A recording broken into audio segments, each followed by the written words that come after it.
Welcome to new TV Telugu. Vizianagaram జిల్లా భోగాపురంలో నిర్మించిన అల్లూరు సీతారామరాజు అంతర్జాతీయ విమానాశ్రయం ప్రారంభోత్సవానికి ఆగస్టు 1న ప్రధానమంత్రి నరేంద్ర మోదీ రాష్ట్రానికి రానున్నారు.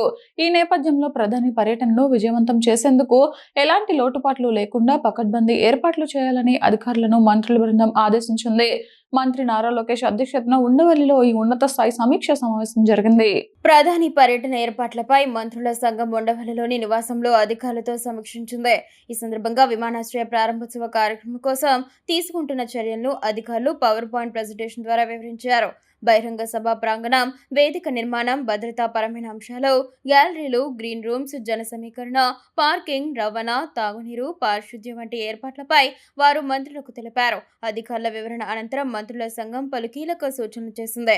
ప్రధాని పర్యటన సందర్భంగా రాష్ట్ర సంస్కృతి సంప్రదాయాలు ఉట్టిపడేలా ప్రత్యేక కార్యక్రమాలు చేపట్టాలని సమావేశంలో నిర్ణయించారు. ఇందులో భాగంగా పెద్ద సంఖ్యలో విద్యార్థులతో దింసా నృత్య ప్రదర్శన ఏర్పాటు చేయనున్నారు. అలాగే ప్రపంచ ప్రఖ్యాతిగాంచిన అరకు కాఫీ విశిష్టతను తెలిపేలా ప్రత్యేకంగా ఒక స్టాల్ను కూడా ఏర్పాటు చేయాలని చర్చించారు. అన్ని ప్రభుత్వ శాఖలు సమన్వయంతో పనిచేసి అల్లూరి సీతారామరాజు విమానాశ్రయ ప్రారంభోత్సవ కార్యక్రమాన్ని దిగ్విజయం చేయాలని మంత్రుల సంఘం అధికారులకు స్పష్టం చేసింది. ఈ సమావేశంలో మంత్రులు డోలా బాల వీరాంజనేయ స్వామి, సత్యకుమార్ యాదవ్, కందుల దుర్గేష్, కొండపల్లి శ్రీనివాస్తో పాటు ప్రధాని పర్యటన నోడల్ అధికారి ఎంటీ కృష్ణబాబు, ఇతర ఉన్నతాధికారులు పాల్గొన్నారు.